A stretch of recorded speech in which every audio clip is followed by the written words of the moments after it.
Здравейте! Едно бързо видео да ви покажа само първите ми домати, които току-що обрах и които са озерели, нали, да покажа като грамаж какви са. Значи първите ми са този големия. Вижте как изглежда. Той трябва да е градински. Червен. Ето. На тегло е 445 грама. Той е най-сякаш най-голема. Следващия е биловско сърце. Мисля, че нали, така трябва да се води. Има още един, нали, който е биловско сърце. Той е по-малък. Този е 365. Слагаме другия. Той нали по-малък. 160 грама.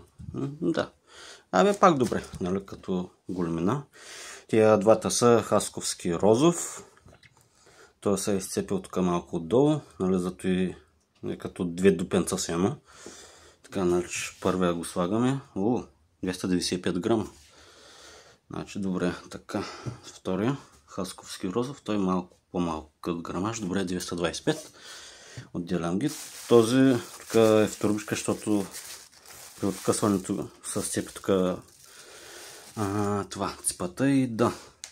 Трябва да е, мисля, че пак градински и той леко се е изцепил. Ама ето както и. Добре, като грамаж 325.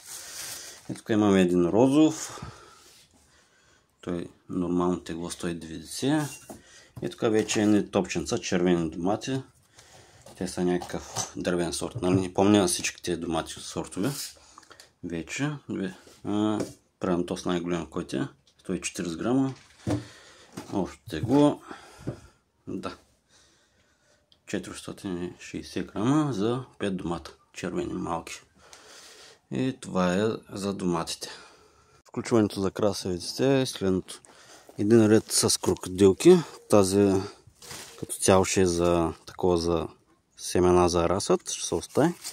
Зато и така е леко пожълтяла. Ето е едния ред. Така.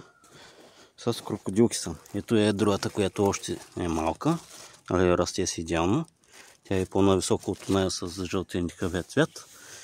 И другите, нали, са една петя и малко. Нали, да кажем, грубо растат около 15 см. Не ги знам като марка какви са.